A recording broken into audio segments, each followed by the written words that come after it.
فہیم مرزا کا office a سی کی ٹھنڈک کی وجہ سے یخ تھا۔ کھڑکی کے بلائنڈ سے آتی روشنی پاور سیٹ پہ بیٹھے فہیم کے چہرے پہ پڑ رہی تھی۔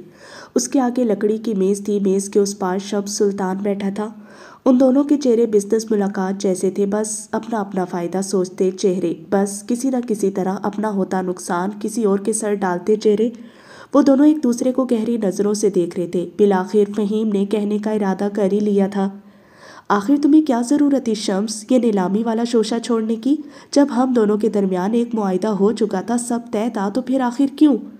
فہیم نہ خوش لگتا تھا۔ شمس نے گہری سانس بھری۔ فہیم تحمل سے کام لو، اس جگہ پہ میر کی نظر تھی، اگر میں تمہیں بیچ دیتا تو کیا جانتے نہیں ہو وہ ہم دونوں کے ساتھ کیا کرتا؟ نہ ہم رہتے نہ ہی وہ جگہ۔ پھر اب تم آخر کیا کرو گے شمس؟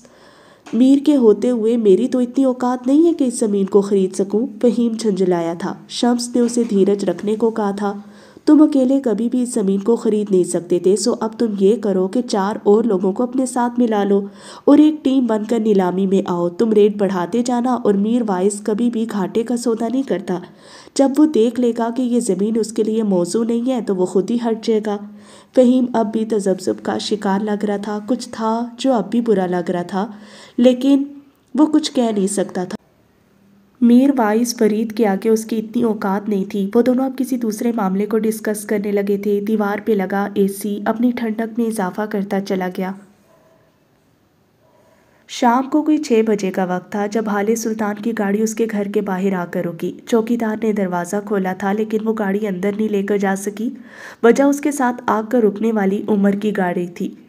وہ اچھمبے سے گاڑی سے اتر آئی، وہ بھی سامنے سے چلا آیا تھا۔ اس کے ہاتھ میں حالے کا پرس تھا۔ وہ اس کے قریب آ کر رکا۔ اپنا پرس بھول گئی تھی آپ اپنا پرس بھول گئی تھی، ویٹر نے مجھے دیا، چیک کر لیں، رقم پوری ہے۔ وہ پرس اس کے آگے کرتا ہوا بولا تھا۔ حالے نے پرس نہیں کھولا۔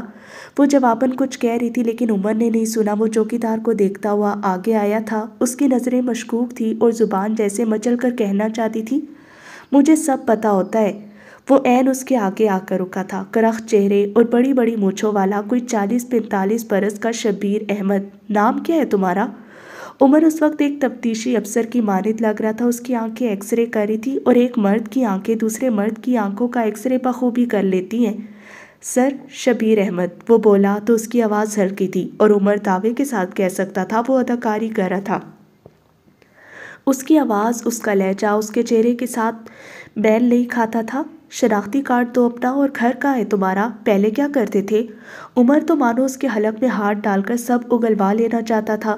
شبیر نے اپنا کارڈ نکال کر عمر کے آگے کیا۔ سر پہلے خیرپور میں رہتا تھا، اب میرے بیوی بچوں کے ساتھ یہی کراچی میں رہتا ہوں۔ وہ اب بھی ہلکی باادب آواز میں بول رہا تھا۔ حالے بس چپ چاپ کھڑی رہی۔ عمر نے اس کے کارڈ کو دونوں جانب سے دیکھا اور پھر کارڈ اس کے حوالے کیا۔ تم خیرپور سے ہو، پھر یہاں مستقل پتے کی جگہ پہ نواب شاہ کیوں لکھا ہے؟ کراچی میں رہتے ہو تو عارضی پتے کی جگہ پہ حیدرآباد کیوں لکھا ہے؟ پاگل بنا رہے ہو مجھے؟ ہاں، وہ سختی سے استفسار کر رہا تھا۔ شبیر احمد کا حلق تک سوکھ گیا تھا۔ اب حالے کی برداشت ختم ہو چکی تھی۔ اس نے عمر کا ہاتھ پکڑا اور اندر کی طرف جانے لگی۔ وہ اس کے ساتھ کھینچتا چلا گیا تھا۔ حالے نے پوچھ میں آ کر اس کا ہاتھ چھوڑا۔ اس کے چہرے پہ برہمی تھی۔ ابھی وہ خود کہتی کہ عمر بول پڑا، یہ آدمی جھوٹا ہے حالے، فراڈ ہے، میں لکھ کر دے سکتا ہوں، اس کو نکالو۔ بلکہ تم رکو، میں اسے خود نکال کر آتا ہوں۔ کس حق سے؟ عمر کے بڑھتے قدم تھم گئے تھے۔ وہ بے یقینی سے مڑا تھا۔ حالے عجیب سے لہجے میں کہتی آگے آئی تھی، کیا اس حق سے کہ میں تمہارے جج صاحب کی بیٹی ہوں، یا پھر اس حق سے کہ میرا چہرہ تمہارے کسی عزیز سے ملتا ہے؟ اس حق سے کہ مجھے تم سے عقیدت ہے، وہ اس کی آنکھوں میں دیکھ کر بولا تھا۔ حالے نے گیلی ہوتی آنکھوں کے ساتھ نفی میں گردن ہلائی تھی۔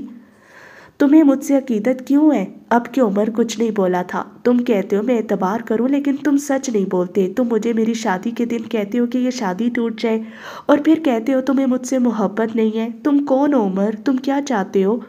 وہ اس کے قریب کھڑی گیلی گلابی آنکھوں سے کہہ رہی تھی۔ عمر لب بھینچے اسے دیکھے گیا۔ اسے یہ آنسو برے لگتے تھے، وہ ان کا کیا کرے؟ تم ہمیشہ کہتے ہو تمہیں سب پتہ ہے، کبھی یہ کیوں نہیں کہتے کہ کچھ ہے جو تمہیں پتہ نہیں ہو سکتا؟ تم ہمیشہ خود کو اعلیٰ اور مجھے کم سمجھتے ہو۔ تم جھوٹے ہو عمر، تم انسان ہو، دھوکے باز انسان۔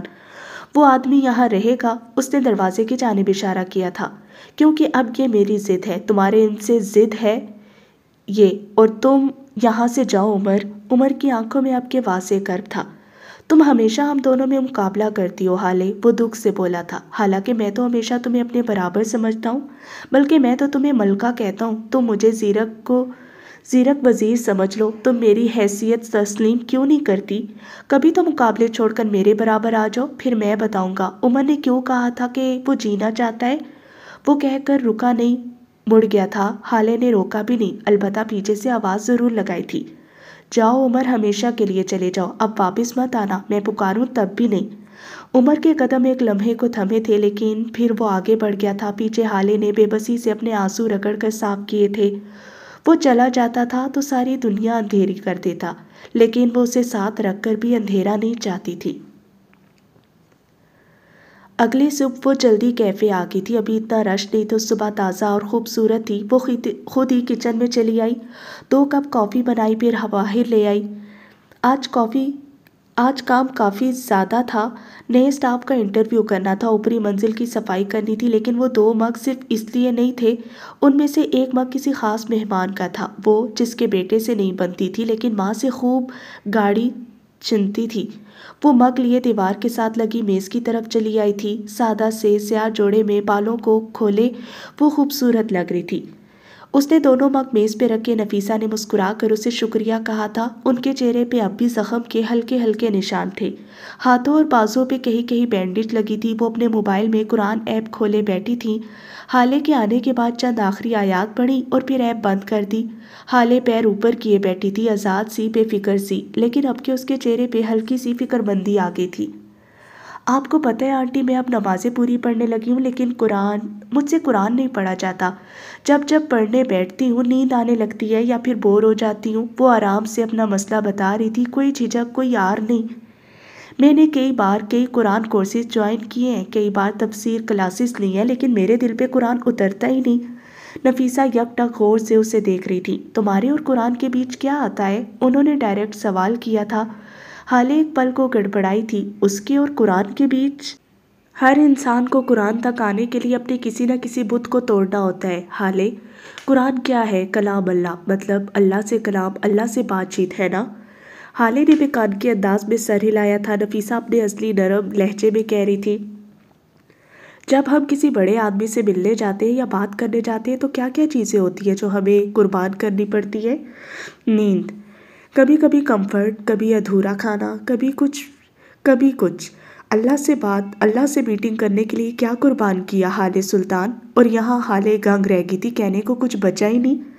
شیطان نمازوں کو روکنے پہ اتنا زور نہیں لگاتا جتنا قرآن نہ پڑھنے پہ لگاتا ہے۔ وہ کیوں چاہے گا کہ تم اپنے اللہ سے بات کرو؟ وہ کوئی نہ کوئی موٹا لذت والا گناہ یا پھر تمہارے ساتھ ایسے بت کو جوڑ دے گا جسے تم توڑ نہ پاؤ۔ خواہشوں اور گناہوں کا اللہ اور تمہارے بیچ آنا بھی، تاکہ تم جب قرآن پڑھو شیطان تمہارے اس بت کو تمہارے لیے ناقابل شکن بنا دے گا تاکہ تم اسے توڑ نہ سکو۔ وہ تمہارے گناہ میں ایسی لذت دے گا کہ جب بھی قرآن پڑھو گے وہی چیز تمہارے ذہن میں آئے۔ تمہارے لیے تمہارا بت کیا ہے حالے؟ آخر بھی انہوں نے حالے سے پوچھا تھا، اور 1 سیکنڈ کے اندر ہی حالے کے حلق سے پھنسی پھنسی سی آواز نکلی تھی، میوزک۔ اور پھر وہ خاموش ہوگی۔ نفیسہ بھی کچھ نہیں بولی۔ جواب تو تمہارے پاس ہے حالے سلطان، لیکن کیا تم اسے رکاوٹ سمجھتی بھی ہو؟ حالے متذبذب تھی۔ آنٹی، میوزک بجاتے خود ایک برائی کیسے ہے؟ اس طرح میرے کئی دوست ہیں جو میوزک سنتے ہیں، بلکہ میرا ایک دوست ہے وہ سنگر ہے، لیکن وہ بہت اچھا قرآن بھی پڑھتا ہے، پھر آپ کیسے کہہ سکتی ہیں کہ میرے اور قرآن کے درمیان میوزک ہے؟ نفیسہ نے نرم نظروں سے اسے دیکھا تھا۔ تمہارے اس دوست نے قرآن کے لیے کچھ اور چھوڑا ہوگا، اس کا بت کوئی اور چیز ہوگی، میوزک سے بڑا اور زیادہ پرستش مانگنے والا بت۔ یاد کرو تمہارے دوست نے کیا چھوڑا تھا؟ حالے کے ذہن میں یکدم ایک چماکا سا ہوا تھا، ایک بجلی کا کوندا سا تھا جو لپکا تھا۔ وہ پورنوگرافی کا ایڈکٹ تھا۔ اس کے لبوں سے پھنسی پھنسی آواز نکلی تھی، پھر ایک دن اس نے توبہ کی تھی اور اگلے دن سے وہ قرآن پڑھنے لگا تھا۔ حالے کسی خواب کسی کیفیت میں کہہ رہی تھی، مطلب اسے واقعی اپنا بت توڑنا پڑے گا؟ مطلب واقعی ہر انسان کا خدا تک جانے کے راستے میں ایک بت ضرور ہوتا ہے؟ نفیسہ اب ہلکی آواز میں کہہ رہی تھی، دیکھو حالے، ہر بات، ہر جذبے، ہر عادت کی ایک وائب ہوتی ہے۔ میوزک کی وائب کیا ہے؟ جب ہم کوئی دکھی گانا سن لیتے ہیں تو ہمیں لگتا ہے جیسے ساری دنیا کے دکھ ہمارے ہو گئے ہیں، جیسے سارے ظلم ہر زیادتی ہمارے ساتھ ہوئی ہے، اور یہ چیز ہمیں خود ترس اور مایوس بنا دیتی ہے۔ تم خود سوچو، کیا خود ترسی اور مایوسی اچھی چیز ہے؟ حالے نے بھی ساختہ نفی میں سر ہلایا تھا۔ جب ہم کوئی پارٹی سانگ یا پھر محبت بھرا گانا سنتے ہیں تب ہمارا دل کیا چاہتا ہے؟ ہم چاہتے ہیں ہمارا بھی کوئی محبوب ہو، ہمیں بھی نائٹ کلب اور پارٹی کی اجازت ہو، ہمیں بھی شراب حلال ہو کر ملے، تاکہ اسی طرح جھوم گا کر ساری دنیا کو بھول جائیں۔ کوئی ہو جو ہماری تعریف اسی طرح کرے جیسے گانوں میں ہوتی ہے، محرم غیر محرم کا فرق مٹ جائے اور ملے تو بس محبت۔ کیا یہ کوئی اچھی وائب ہے؟ حالے کا گلا سوکھنے لگا تھا۔ آس پاس لوگ آ کر آرڈر نوٹ کروانے لگے تھے، لیکن اسے جیسے نفیسہ کی آواز کے علاوہ کوئی آواز سنائی نہیں دے رہی تھی۔ میوزک بذات خود ایک برائی ہے، روح کی غذا نہیں ہے، وہ روح کی بے چینی ہے۔ قرآن اگر تھوڑا سا بھی سن لو یا پڑھ لو تو ایسا لگتا ہے جیسے ڈھارس ملی ہو، اور میوزک، اس کی پیاس تو ختم ہی نہیں ہوتی، جتنا سنے جاؤ اتنا کم۔ وہ لوگ خوش قسمت ہوتے ہیں جنہیں اپنے راستے کے بت نظر آ جاتے ہیں۔ تمہیں آ گئے ہیں، اب تم پہ ہے، تم انہیں ہٹاتی ہو یا پھر آگے بھی پرستش کرتی رہتی ہو۔ وہ نرمی سے بول کر خاموش ہو گئی تھی۔ حالے اب تک ان کے الفاظ ذہن میں پروسیس کر رہی تھی۔ آس پاس کافی بینز کی خوشبو پھیلتی جا رہی تھی۔ شیشے کا بنا اسٹوڈیو آج اداس سا تھا، کیونکہ آج وہاں موجود تمام لوگوں کی ٹریننگ کا آخری دن تھا۔ ہارون شاہد کھڑکی کے آگے اپنے مخصوص سٹول کے آگے بیٹھا تھا۔ اس کے بال آج ماتھے پہ گر رہے تھے۔ سانولی رنگت دھوپ کی تمازت سے دمک رہی تھی اور ہاتھوں پہ سرخ پینٹ لگا تھا، اور اگر تم نظر اٹھا کر اس کی پینٹنگ دیکھو تو وہ بھی سرخ تھی، نری سرخ، کوئی ایک دھبا بھی کسی اور رنگ کا نہیں تھا۔ دفتن ہارون کو کوئی اپنے ساتھ سٹول کھینچ کر بیٹھتا محسوس ہوا۔ اس نے مسکراتے ہوئے چہرہ موڑا تھا۔ اس کے سامنے داس بیٹھا تھا، وہ اداس سا تھا لیکن مسکرا رہا تھا۔ دھوپ اب ترچھی ہو کر ان دونوں کے نیم رخ پہ پڑ رہی تھی۔ کچھ کہنا چاہتے ہو آرٹسٹ؟ داس نے اسے متذبذب دیکھ کر پوچھا تھا۔ ہارون نے گردن جھکا دی تھی اور خاموش ہو گیا۔ کافی دیر بعد وہ بولا تو اس کی آواز بے حد ہلکی تھی۔ میرے پاپا چاہتے ہیں میں شادی کر لوں، کیونکہ مجھے ہیل ہونے کے لیے ایک لڑکی کی ضرورت ہے، بلکہ ہر انسان کو ہیل ہونے کے لیے کسی نہ کسی دوسرے انسان کی ضرورت ہوتی ہے۔ تم کیا چاہتے ہو؟ انہوں نے نرمی سے پوچھا تھا۔ ہارون کے دل کو جیسے کسی نے پکڑ کر دبایا ہو۔ جو میں چاہتا ہوں وہ اب کبھی ہو نہیں سکتا، وہ آزردگی سے بولا تھا۔ کیا کسی کو چاہتے ہو؟ سوال ہوا تھا۔ یہی تو بات ہے، اسے اتنا چاہتا ہوں کہ کبھی اس چاہت میں تھا یا پھر تھی نہیں لگا سکتا۔ وہ میرے لیے آج بھی میری خواہش ہے، آج بھی آتی جاتی سانس ہے۔ اسے لگ رہا تھا اس کا دل پھٹ جائے گا۔ اس نے دانتوں پہ دانت جما لیے تھے۔ کرب تھا جو ہر جگہ پھیلتا گیا تھا۔ داس نے گہری سانس لی تھی، پھر ہارون کا چہرہ اوپر کیا تھا۔ محبت کا اعتراف کرتے وقت گردن سیدھی رکھا کرو، یہ بتائے گی کہ تم مخلص ہو اور باوقار بھی۔ وہ کچھ جتا رہے تھے۔ ہارون نے گردن سیدھی کر لی تھی لیکن آنکھیں نہیں اٹھا سکا۔ وہ شادی شدہ ہے آرٹسٹ، وہ مجھ سے بہت دور آ چکی ہے۔ میں ہمیشہ کہتا ہوں کہ میں اس کی خوشی چاہتا ہوں، لیکن سچ یہ ہے کہ میں جب بھی اسے اس کے شوہر کے ساتھ خوش دیکھتا ہوں تو مجھے دکھ ہوتا ہے، میں حسد کرنے لگا ہوں، اور میں ایسا نہیں کرنا چاہتا۔ وہ رنجیدگی سے کہہ رہا تھا۔ ابھی داس کچھ کہتا کہ ذرا فاصلے پہ اسٹول پہ بیٹھی لڑکی بول اٹھی تھی۔ حسد محسوس کرنا اتنا برا نہیں ہوتا ہارون، جتنا حسد کے زیر اثر آ کر کچھ غلط کر دینا برا ہوتا ہے۔ تمہیں لگتا ہے اس دنیا میں کوئی حسد سے پاک دل لے کر آیا ہوا ہے؟ کوئی ہے جس کے اندر ذرا سا بھی شر نہیں ہے؟ وہ کہہ رہی تھی اور ہارون یکٹک اس کو دیکھے گیا۔ نہیں ہارون، کوئی ایسا نہیں ہے۔ حسد اور شر ہر انسان کے اندر ہے، کوئی انسان پرفیکٹ نہیں ہے۔ حسد تو مومن کے دل میں بھی ہے، لیکن جس کام کے لیے ہمیں بھیجا گیا ہے وہ ہے امتحان۔ ہم سب یہاں اسٹوڈنٹس ہیں، ہم سب کو یہاں امتحان دینا ہے کہ ہم نے اپنے حسد پہ کنٹرول کیا یا پھر اس کے آگے جھک کر گھر تباہ کیے، برے کام کیے، لوگوں کو ذلیل و خوار کیا۔ تم حسد سے مت ڈرو، اس کے حاوی ہونے سے ڈرو۔ وہ بول کر ایک مرتبہ پھر اپنی پینٹنگ کی جانب مڑ گئی تھی۔ داس نے اسے فخریہ نظروں سے دیکھا تھا، پھر وہ ہارون کی جانب مڑا تھا۔ اب آتے ہیں تمہارے دوسرے مسئلے کی طرف۔ تو تمہیں لگتا ہے کوئی لڑکی ایک لڑکے کو ہیل کر سکتی ہے؟ ہارون کچھ نہیں بولا، وہ واقعی نہیں جانتا تھا۔ داس نے اضافہ کیا، تم نے مجھے بتایا تھا کہ تمہاری بچپن کی دوست تمہیں ہمیشہ گفٹ میں پینٹنگ کا سامان دیتی تھی، وہ تمہارے سب سے قریب تھی، تمہاری گارجین تھی، لیکن کیا اس کے سامان، اس کی تسلیاں تم سے پینٹ کروا سکیں؟ ہارون چل رہ گیا، اس کی آنکھیں تحیر سے پھٹی کی پھٹی رہ گئیں۔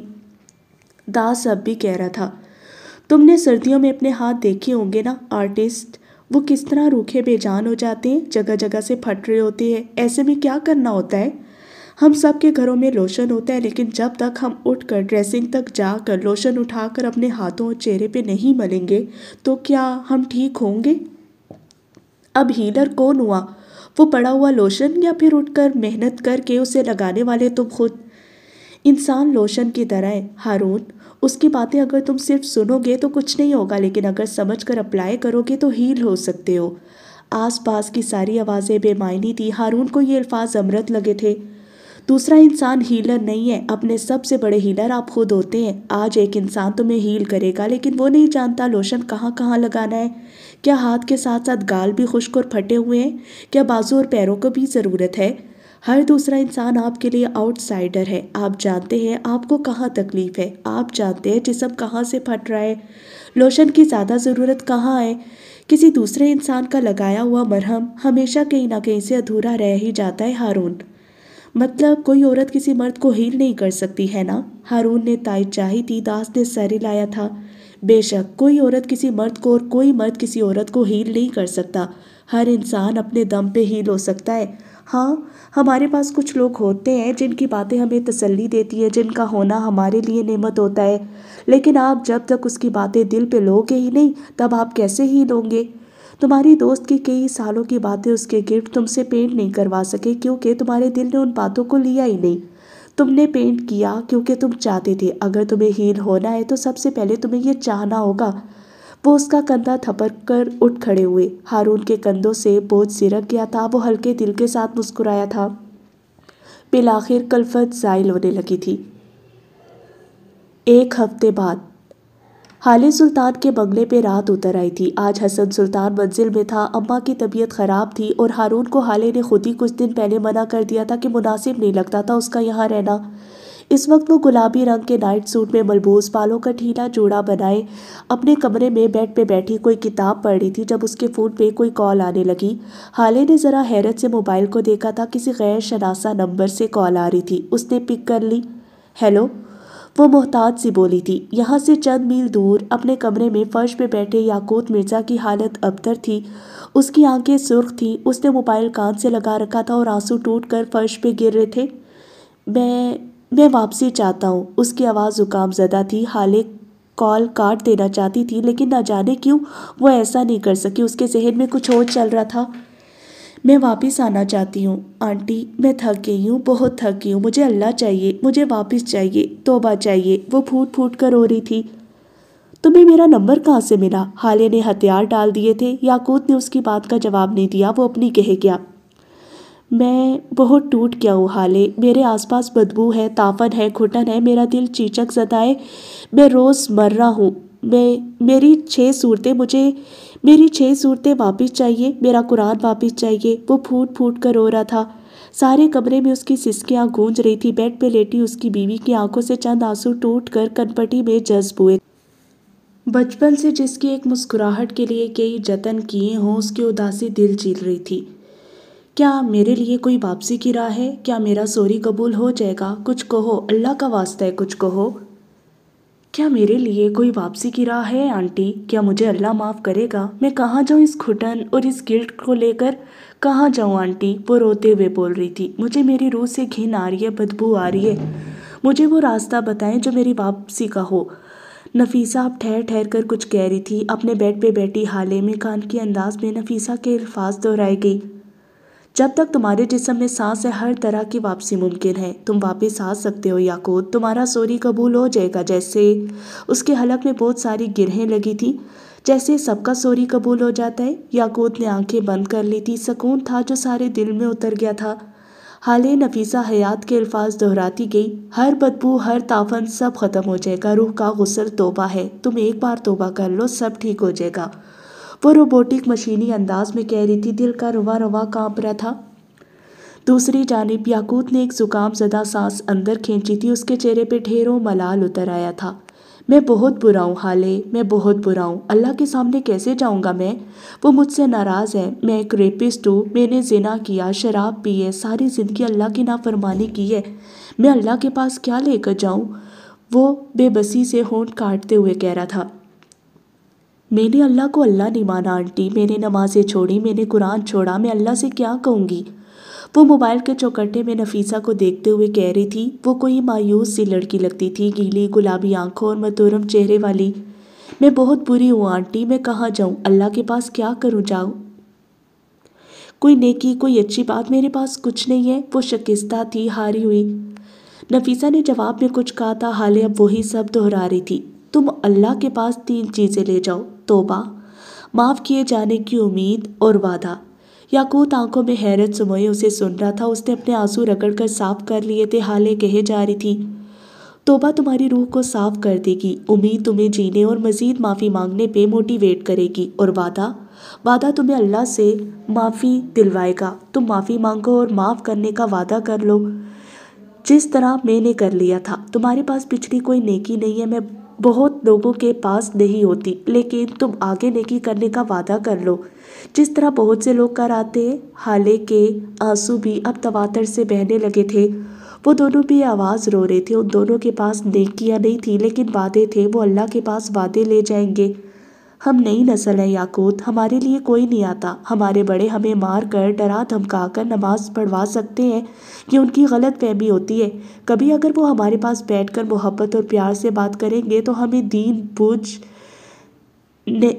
بوجھ نہیں، محبت لگے گا، لیکن ہم پہ کوئی اپنی ایفرٹ ضائع نہیں کرنا چاہتا۔ وہ اب باقاعدہ ہچکیوں کے ساتھ رو رہی تھی۔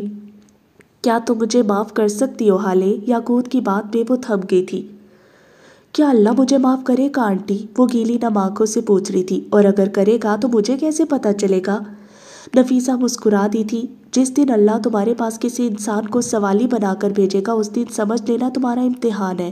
اگر تم نے معاف کر دیا تو خدا بھی معاف کر دے گا۔ نہیں، وہ شرطیں نہیں رکھتا، لیکن وہ تمہارا ظرف دیکھتا ہے۔ اللہ معاف کرنے والوں کو معاف کر دیتا ہے۔ تم معاف کرنا سیکھو حالے سلطان۔ بتاؤ نا، کیا تم مجھے معاف کر سکتی ہو؟ وہ رنجیدگی اور ایک آس کے تحت پوچھ رہا تھا۔ بیڈ پہ لیٹی اس کی بیوی کی آنکھیں زخمی ہوئی تھیں۔ حالے نے ایک نظر چھت کو دیکھا۔ پرانی حالے نے ڈپٹا تھا، معاف نہ کرنے کی 100 وجوہات بتائی تھی، لیکن وہ ہر خیال ذہن سے جھٹک گئی تھی، اور پھر دھیرے سے ہاں میں سر ہلا دیا۔ میں نے تمہیں معاف کیا یاقوت، میں نے تمہیں اللہ کے لیے معاف کیا۔ وہ اللہ تمہارے لیے بھلائیاں کرے۔ میں نے معاف کیا، اس نے بے بسی بھرے انداز میں کہہ کر کال کاٹ دی تھی۔ آنسو بھل بھل بہہ رہے تھے۔ دوسری جانب یاقوت مرزا کے اندر بھی ایک گہری تقویت اتری تھی۔ وہ بہتے آنسوؤں کے ساتھ اٹھا تھا۔ اگلے کئی لمحوں میں اس نے خود کو باتھ روم میں واش بیسن پہ جھکا ہوا دیکھا تھا۔ آنسوؤں کی وجہ سے منظر دھندلا تھا۔ وہ وضو کرنا بھول چکا تھا۔ اس نے بس منہ ہاتھ دھویا اور باہر آ گیا۔ اب کے ایک نیا مرحلہ تھا۔ اسے قبلہ رخ نہیں پتا تھا۔ مارے شرمندگی اور بے بسی کے آنکھیں ایک بار پھر بھر رہی تھی۔ اس کی بیوی اٹھی تھی۔ اس نے سر پہ پہنا دوپٹہ اتار کر زمین پہ بچھا دیا اور پھر اپنے شوہر کو کوہنی سے پکڑ کر قبلہ رخ کھڑا کر دیا۔ یاقوت کو 6 صورتیں ایک بار پھر یاد آ گئی تھی۔ اسے نہ رکوع کا پتہ تھا، نہ قیام کا۔ وہ سیدھا سجدے میں گرا تھا، اور پھر اس کی بلند آواز میں رونے کی آوازیں اگلے کئی منٹ تک گونجتی رہی تھی۔ یہاں سے چند میل دور حالے سلطان کے کمرے میں ایک آہٹ ہوئی تھی۔ کوئی تھا جو دبے پاؤں اس کے کمرے میں داخل ہوا تھا۔ نہ وہ عمر تھا، نہ حسن، اور نہ ہارون۔ اسے کوئی آہٹ محسوس ہوئی تھی اور وہ اپنی جگہ سن ہو گئی تھی۔ کوئی ریئیکشنز وہ نہیں دیتی تھی۔ کوئی ریئیکشن، وہ بس اپنی جگہ شل تھی۔ یہ چاپ غیر مانوس تھی اور دل کو جکڑ دینے والی بھی۔ حالے سلطان قدموں کی چاپ پہچان لیتی تھی۔ کوئی تھا جس نے اس کے کمرے کا دروازہ دھکیلا تھا۔ حالے کا دل اچھل کر حلق میں آیا تھا، اور اب کہ اس کے جسم میں ہلکی سی جنبش ہوئی تھی۔ یہ صرف اور صرف ان سیشنز کی بدولت تھا۔ کمرے کا دروازہ مکمل کھلا اور شبیر احمد اندر داخل ہوا۔ اس کے چہرے پہ خباثت تھی۔ وہ غیر انسانی اور ایک بلا کا شیطان چہرہ تھا۔ حالے بیڈ سے اتر آئی تھی۔ تم یہاں کیا کر رہے ہو؟ دفعہ ہو جاؤ یہاں سے، وہ کہنا یہی چاہتی تھی، لیکن اس کے حلق سے کوئی آواز نہیں نکلی۔ تمہیں کیا لگا تھا اتنی کم تنخواہ پہ تمہارے پاس کام اس لیے کر رہا ہوں کیونکہ مجھے نوکری کی ضرورت ہے؟ وہ چہرے پہ شیطانیت طاری کیے آگے آیا تھا۔ حالے بے اختیار پیچھے ہوتی گئی۔ اس کے دونوں بازو اپنے سینے پہ کینچی کی صورت جمے تھے۔ پہلے دن سے مجھے تمہارا حسن چاہیے تھا، تم چاہیے تھی۔ تمہارے جیسی بد زبان اور اکھڑ لڑکیاں میرا پہلا وار ہوتی ہے۔ وہ اس کے بے حد قریب چلا آیا تھا۔ حالے سن سی دیوار سے لگی کھڑی تھی۔ بیڈ کے ساتھ والی دیوار جیسی شبیر نے اس کا بازو پکڑنے کی کوشش کی، حالے سلطان نے نہ جانے کیوں اور کیسا ایک زوردار تھپڑ اس کے چہرے پہ دے مارا تھا۔ شبیر ذرا سا پیچھے کو ہوا تھا۔ حالے نے اسے کسی بھی قسم کا موقع دیے بغیر بیڈ کی سائڈ ٹیبل پہ پڑا گلدان اٹھایا اور آگے آتے شبیر کے سر پہ دے مارا۔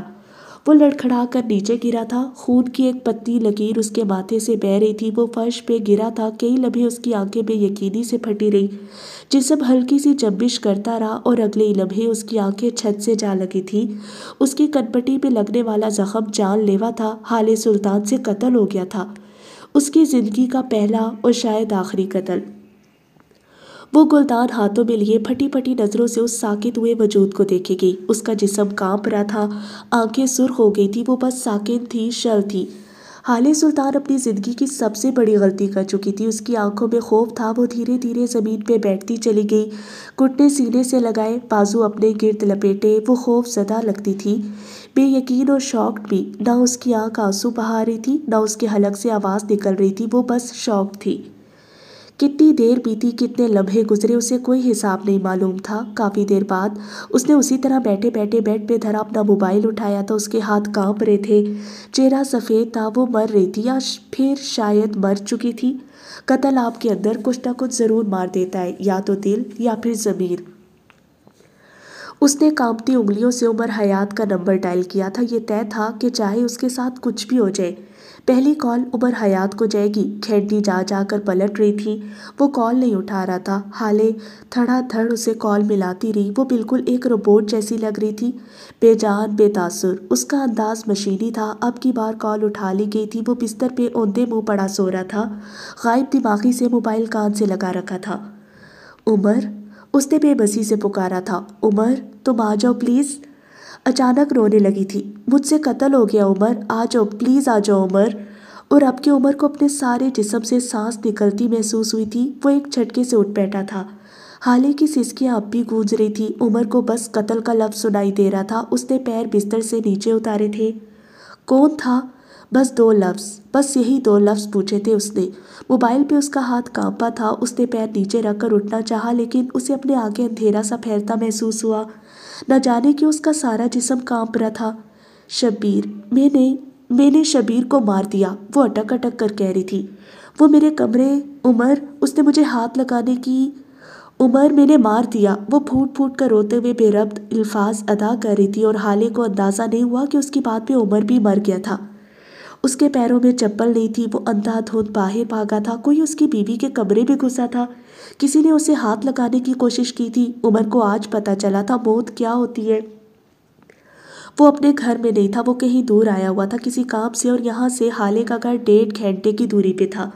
اس نے موبائل کان سے لگا رکھا تھا، ننگے پیر وہ ہوٹل کی راہداریوں پہ بھاگتا نظر آ رہا تھا۔ میری بات سنو حالے، تم دوسرے کمرے میں جاؤ اور کمرہ لاک کرو اندر سے۔ وہ اب پارکنگ ایریا کی طرف جا رہا تھا، دل زور زور سے دھڑک رہا تھا۔ اگر وہ آدمی مرا نہ ہوا تو؟ میں کچھ نہیں کروں گی عمر، میں کہیں نہیں جاؤں گی، بس تم آ جاؤ، تم پلیز آ جاؤ، وہ ضدی بچے کی طرح روتے ہوئے کہہ رہی تھی۔ عمر نے اپنے چہرے کو گیلا ہوتا محسوس کیا تھا۔ وہ رو رہا تھا۔ کیا وہ واقعی رو رہا تھا؟ کوئی موت کے بعد کیسے رو سکتا ہے؟ حالے پلیز میرا صبر مت آزماؤ، یہاں سے اٹھو اور کہیں چھپ جاؤ، کوئی شور کوئی آواز مت کرنا، لائٹ بند کر دو اور دروازے اچھے سے اٹھ کر بند کرو، اس آدمی کے ساتھ کوئی اور بھی ہو سکتا ہے۔ وہ مارے بے بسی کے اس کی منت کر رہا تھا۔ وہ گاڑی میں بیٹھ چکا تھا اور اب بھی موبائل کان سے لگا رکھا تھا، چہرہ اب بھی گیلا تھا اور گلا بھاری ہوتا جا رہا تھا۔ یہ موت کے بعد قبر کے عذاب جیسا لمحہ تھا۔ حالے اس کی بات پہ سن رہ گئی تھی۔ اگر اس کے ساتھ واقعی کوئی اور بھی ہوا تو؟ اس نے کال کاٹ دی تھی۔ وہ یہاں سے اٹھی تھی اور مرے مرے قدموں سے باتھ روم کی جانب بڑھ گئی۔ اگلے ہی لمحے زور سے چٹخنی چڑھانے کی آواز آئی تھی اور پھر وہ فرش پہ بیٹھتی چلی گئی۔ موبائل کہیں باہر گر گیا تھا۔ وہ گاڑی کو انتہائی سپیڈ سے چلا رہا تھا۔ وہ ایسا نہیں کرتا تھا، کبھی نہیں کرتا تھا، لیکن آج اس نے موبائل پہ کال کرتے ہوئے دیکھی تھی۔ اگر حالے کا شور یا پھر اس آدمی کی چیخ سن کر کوئی آ گیا ہو تو؟ اگر محلے میں سے کسی نے آوازیں سننی ہو تو؟ اس کا دماغ اب کام کر رہا تھا۔ وہ 1.5 گھنٹے کے لیے اپنی بیوی کو اس طرح چھوڑ نہیں سکتا تھا، لیکن وہ کیا کر سکتا تھا؟ اس کی انگلیوں نے اب ہارون شاہد کا نمبر ملانا شروع کیا۔ وہ واحد آدمی تھا جس پہ بھروسہ ہو جایا کرتا، جسے وہ اپنی غیر موجودگی میں اپنی بیوی کے پاس اپنے گھر میں چھوڑ سکتا تھا۔ اس نے کال ملائی تھی، گھنٹی بج رہی تھی، شاید وہ جاگ رہا تھا، اس نے فوراً کال اٹینڈ کر لی۔ کیا میں تم پہ بھروسہ کر سکتا ہوں ہارون؟ یہ وہ لفظ تھے جو عمر حیات نے بغیر کسی تمہید کے ادا کیے تھے۔ ہارون نے اپنے بیڈ سے پیر اتارے تھے۔ تم کر سکتے ہو، وہ ایک مان سے بولا تھا۔ دور کہیں اس کا ذہن خطرے کی گھنٹی بجا رہا تھا، لیکن اس نے دل سے دعا کی تھی، بس حالے ٹھیک ہو، چاہے دنیا ادھر کی ادھر ہو جائے، بس حالے ٹھیک رہے۔ میرے گھر جاؤ ہارون، اسے عمر کی آواز ایک بار پھر سنائی دی۔ میری بیوی سے کچھ غلط ہو گیا ہے، تم اسے کور اپ کرو گے۔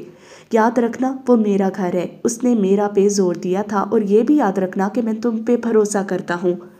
اس نے کچھ جتا کر یہ الفاظ ادا کیے تھے۔ اس کا ایک ایک لفظ ہارون سمجھ رہا تھا، وہ بچہ نہیں تھا۔ میں ہارون شاہد ہوں، جو واحد چیز میرے پاس ہے وہ وقار ہے۔ فکر مت کرو، میں تمہارے گھر اور تمہاری بیوی کی حفاظت کروں گا جب تک تم آ جاؤ۔ اس نے کہہ کر کال کاٹ دی تھی اور باہر کی جانب لپکا تھا، بس حالے ٹھیک ہو۔ اس کے دل سے ایک ہی آواز نکل رہی تھی۔ 1 گھنٹے بعد عمر حیات نے گاڑی گھر کے باہر کھڑی کی تھی اور اندر کی جانب لپکا تھا۔ دروازے پہ کوئی پتھر پڑا تھا یا شیشہ، وہ اس کے پیر میں کھپ گیا تھا، لیکن یہاں پر واہ کسے تھی؟ وہ اندھا دھند بھاگتے ہوئے اوپری منزل پہ آیا تھا۔ ہارون شاہد حالے سلطان کے کمرے کے باہر بیٹھا تھا، ٹھنڈے فرش پہ بے حس ساکن سا۔ عمر اسے دیکھ کر رک گیا، دل ڈوب کر ابھرا تھا، قدم زنجیر ہوئے تھے۔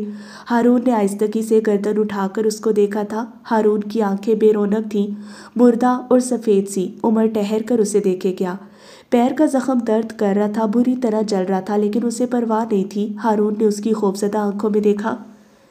میں نے لاشیں دیکھی ہے، وہ ایسی ہی ہوتی ہے، ٹھنڈی بے جان۔